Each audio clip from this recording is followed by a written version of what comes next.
Here are our top 10 weirdest, coolest or best things that the UCI have banned. Spinergy wheels. Any self-respecting pro in the mid-90s, road, cyclocross or even mountain bikers had to have a set of Spinergy wheels.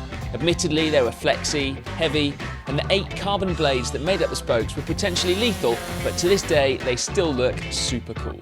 Reasons for the ban vary from a rabbit being killed at a cyclocross race to world champion Paolo Bettini cutting his hand in a crash and complaining to the UCI, who then banned them. Squirrels and rabbits the world over rejoiced. Long socks. Yes, that's right, the UCI waded into matters of style. Socks must be no higher than the midpoint between the ankle and the knee. The idea being to stop the use of compression socks in competition, which is actually something we can all be glad about. Nairo Quintana, however, has come pretty blooming close to breaking the rules in time trials this year though. Light bikes. A light bike has always been the holy grail for cyclists. Back in the late 90s, as carbon became the material of choice, it opened a world of opportunity for rapid bike dieting. However, in those days there wasn't the same depth of knowledge of working with carbon, and the UCI became worried about the structural integrity of the equipment and therefore rider safety. So, in 1999, they introduced a minimum weight of 6.8 kilos for bikes. 15 years on, that rule is still in place, but bike weights continue to drop, and so pro mechanics regularly have to add extra weights to the bike to bring it to regulations. Non-level saddles. According to the UCI, an excessively sloping saddle can improve sporting performance of the rider to an unacceptable degree and has to be limited. So, whip out those spirit levels, everyone. Inadvertently, the UCI may have eradicated an entire future generation of pros, with the current riders suffering numb nuts every time they ride a time trial. Spinacis. The other early 2000s must-have the fastest generation of pros we'll ever see. Essentially, they're just clip-on aero bars, which allow riders to get into a proper time trial position on the road bike. Banned because, actually, we don't know why. Maybe Paolo Bettini scratched his hands on some. Black rain jackets. Sponsors of pro teams spend millions getting their logos in prominent positions on team kit.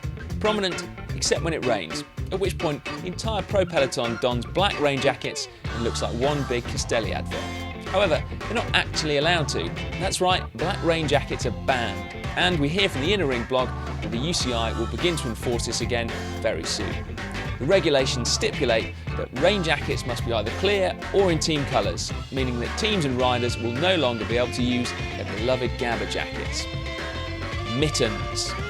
Have you ever wondered why you don't see your favourite pro racing in mittens? Yes, that's right, they're banned. In track racing, there's a rule which states gloves cannot be mitten with only 1, 2 or 3 separations between fingers.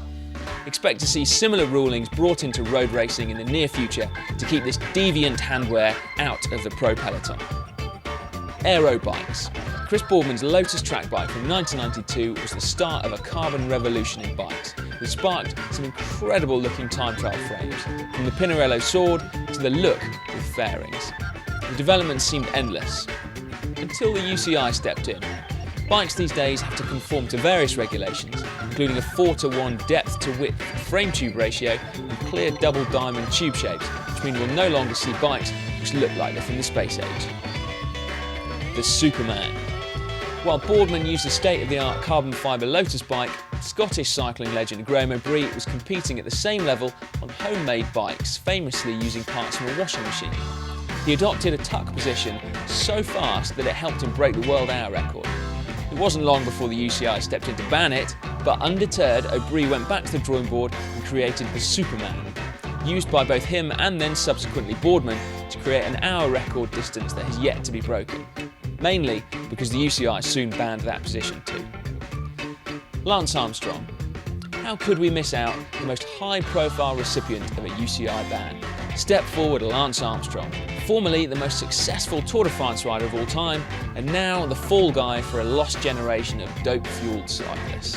Whatever your opinion on Lance, there's a greater chance of seeing the return of Spinergies than this man back in the fold. Let us know what you think the UCI should ban next in our comments section. For more GCN Top 10s, click here. And if you haven't yet subscribed, simply click on that. You know it makes sense.